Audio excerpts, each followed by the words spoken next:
A federal judge appointed by none other than Ronald Reagan called out what he called breathtaking constitutional violations by senior Trump officials while calling Trump an authoritarian. His words, and according to him, very carefully chosen, saying that he expects everyone in the executive branch to, quote, toe the line absolutely. And this all happened during a hearing in Boston to determine the appropriate remedies for the detentions that the administration carried out last year against pro-Palestinian students. Basically, anybody that was organizing and advocating for the Palestinians was being relentlessly harassed and canceled and censored by the government, detained and deported. And so that's what they're looking into. Many of them, by the way, hadn't been accused of any crime whatsoever except for wrongthink and saying things that were politically incorrect, I suppose. But they spent weeks confined in ICE detention facilities, oftentimes hundreds of miles away from where they live. Many times their families not even being told where they are for days. They're just hoping maybe to find a cell phone video of them being black bagged and carted off somewhere around the country. That's where we were at early in Trump's first year. But in regards to this, US District Judge William Young said that Donald Trump and top officials have a, quote, fearful approach to freedom of speech that would seek to, quote, exclude from participation everyone who doesn't agree with them. Pointed out Homeland Security Secretary Kristi Noem and Secretary of State Marco Rubio engaged in an unconstitutional conspiracy to deprive people of their rights, saying, quote, the Secretary of State, the senior cabinet officer in our history involved in this. And also says there was no policy here. What happened here is an unconstitutional conspiracy to pick off certain people. And we all know that, obviously, as we were reporting on that last year, we acknowledge that. But to have a federal judge say it in these terms and a Reagan appointee, who I have no doubt will be smeared as a commie by the right, Carolyn Leavitt's preparing her remarks probably right now. But that's pretty bold. And we have more, Jordan, but what do you make of this?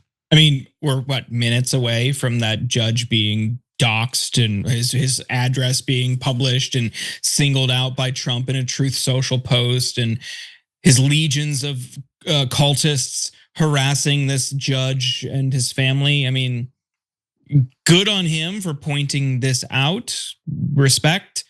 But I also feel like that's the bar's on the floor. That's what your job is. You're supposed to be doing that. You're supposed to be protecting and serving the Constitution.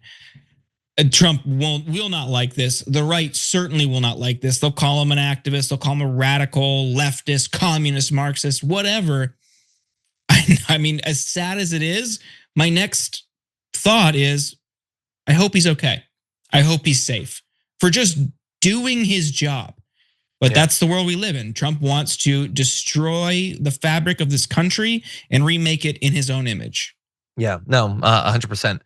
Everything he's saying seems so indisputable, and yet, I don't know, our country is full, the commentariat is full of supposed free speech absolutists that didn't care. You write an op-ed, I guess you're gonna get deported for it. Bear in mind, even for simpler cases, the dude in the Ford plant who yelled at Trump, he was suspended from his job. All the people who were writing books about censorship, left-wing cancel culture run amok, not a peep out of them. Because a guy inconvenienced an elite. How dare you, a mere peasant, yell at us, point out that he's protecting a pedophile? You deserve to lose your livelihood. That's the message they are undoubtedly sending by their silence. But let's move back to the judge and more of what he said. I've asked myself why, how did this happen? How could our government, the highest officials in our government, seek to infringe the rights of people lawfully here in the United States? And I've come to believe that there's a concept of freedom here that I don't understand. The record in this case convinces me that these high officials, and I include the president of the United States, have a fearful view of freedom. And I agree with that. Now, the lawyers on behalf of those who were detained and deported, censored by the government, they want quite a bit of relief from the government. It doesn't seem like they're going to get that. But Young said that he expected to issue a more narrowly tailored order next Thursday, so be on watch for that.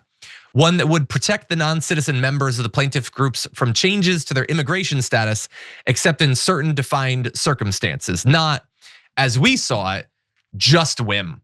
just Marco Rubio deciding in a tweet that one individual, because libs of TikTok pointed out something that they didn't like, that person was gonna be hunted down, dragged off the street, a bag over their head. That's how it was working. And by the way, let me just, to bring full circle this whole week of all the news and everything, we've got people like Joe Rogan who are suddenly like, oh my God, now we're the Gestapo. No, not right now. It's been going on. It's been going on the entire Trump term. And not just this one. Remember, unmarked Kia SUVs in Portland and all that. Last time, we're just driving down the street, dudes in plainclothes jumping out of it, kidnapping people. That was in Trump's first term. None of this is a surprise. Nobody gets to be surprised. Not if they want to be taken seriously. I know Joe Rogan would say you can't expect any more of him, but he was conscious during that time. And so this has been going on for a really long time. It is good to see, even if, as Jordan points out, it might be the bare minimum, that some judges are taking it seriously. Any final thoughts though, Jordan? Yeah, it's some of this stems from pro-Palestinian students being detained. One of those, Rumeja Ozturk, wrote an op-ed. That's it. She wrote an op-ed talking about Tufts University, where she was a graduate student, their investments in Israeli companies. The broader argument was let's pull back, let's divest. In my opinion, the most peaceful form of protest you could possibly engage in. That's unacceptable. And we talked about it on the show the other night, I believe actually last night, the comment on CNN on the panel that Anna was on, where the Republican commentator said, "Oh, you don't peacefully protest like this," talking about Minneapolis. You could peacefully protest by writing a letter to the editor or starting a Substack or a podcast. Really? Because Rumeja Ozturk wrote an op-ed and still got apprehended because of her viewpoint. Yeah. So it doesn't matter. There is no form of protest that's ever going to be acceptable for the right. And if you have the wrong opinion or thought or viewpoint, if you are not, especially if you are not a full citizen, they'll still come after you. But it's important to remember, you have constitutional rights if you are visiting here. It is geographic, not based on citizenship. If you are a student, you're on a visa. Even if you're a tourist, you still have your First Amendment rights here. Yeah, and I would just remind everyone, we happen to have here in the United States a college-focused organization that has unlimited money and power, whose purpose supposedly is to stop students from being attacked for expressing unpopular political views. Turning Point USA. You can't say anything anymore without cancel culture. Meanwhile, nary a peep. No commentary about people being kidnapped, detained, assaulted for writing words that the administration didn't like. These people are absolutely massive, historic grade hypocrites. Every time you ring the bell below, an angel gets his wings.